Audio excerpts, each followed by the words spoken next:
And it's from the verb Nama. nama. Good. Nama means he slept. Remember we did nama? Nama means he slept. Okay? Now it's important to remember a principle regarding this particular word, na'imatun. And that is, we'll just erase this.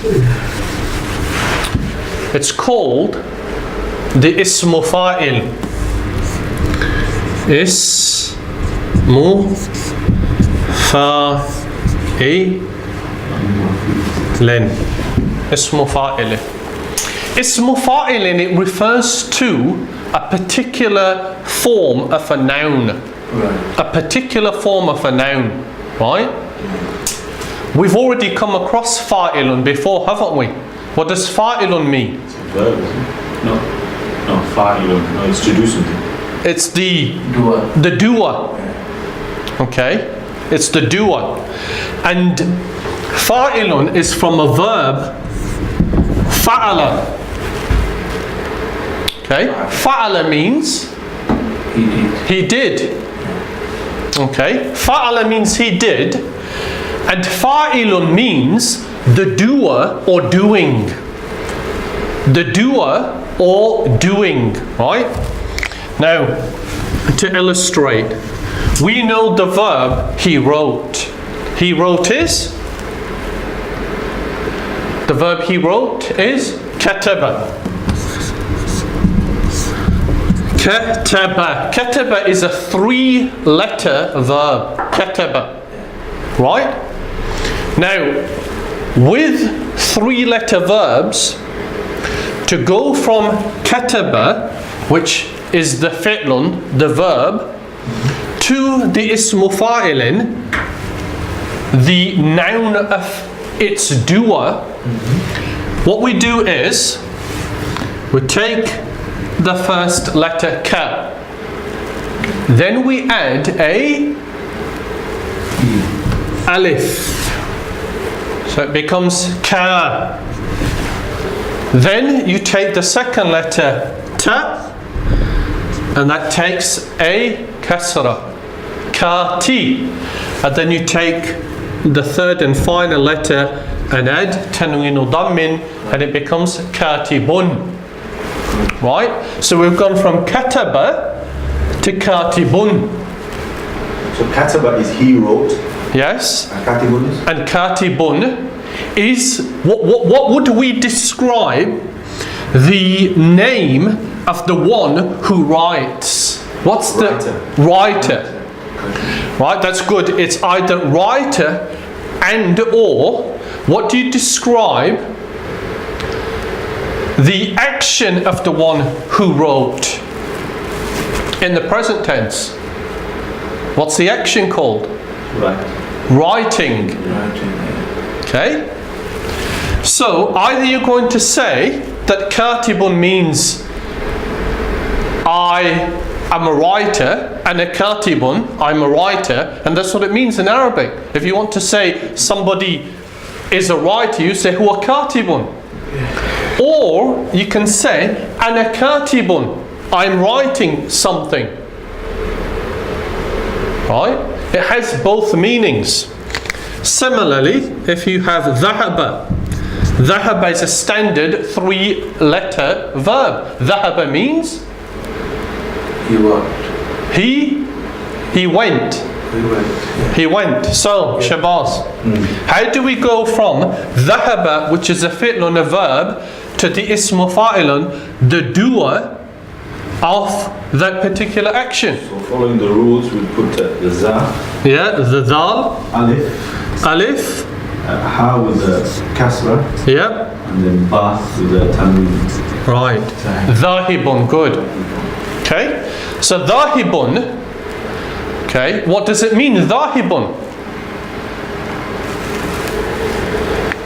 So zahaba is he went.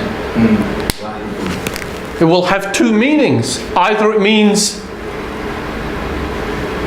I'm going.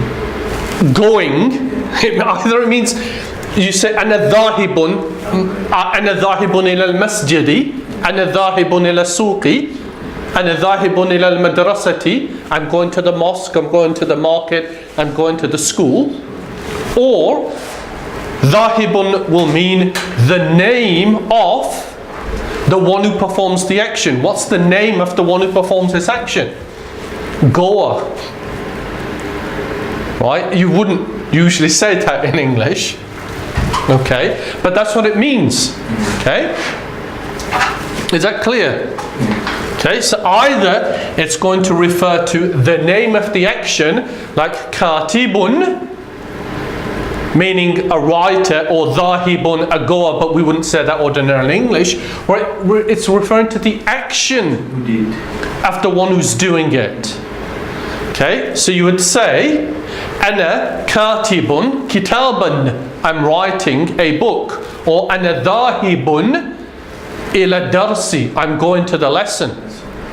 Okay, Ana dhahibun ila bayti sadiqi, I'm going to my friend's house.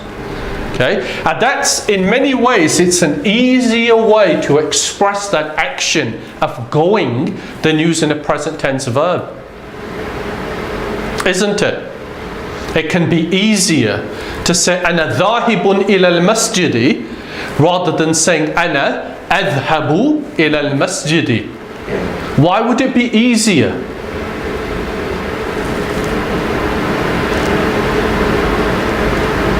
Think about it. You know that dhahaba means he went, right? And you want to express I'm going. Now you have to use the present tense of dhahaba.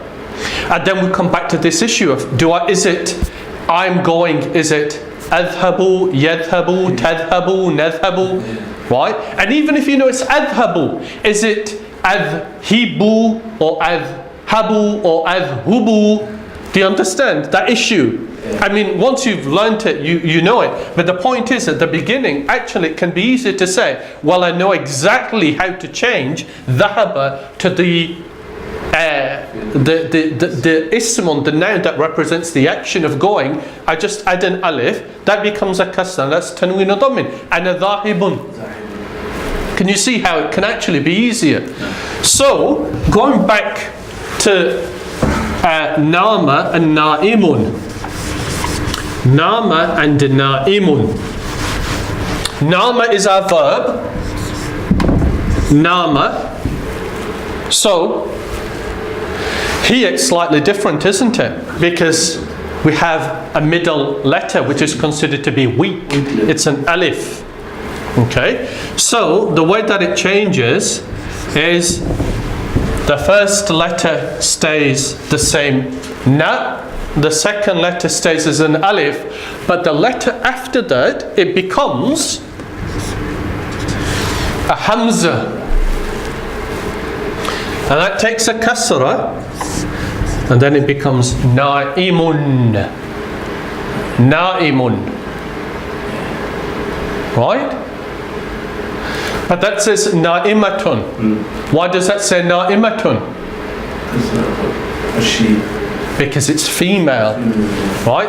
Wahiya na'imatun. So we have to say na'imatun. She's asleep. So na'imatun means sleeping or asleep. She's asleep. No, na'imun means sleeping or sleeper. Sleeper, yeah. Okay? In essence, we're conveying the same meaning. But the point is, wahiya na'imatun. Right. Is that clear?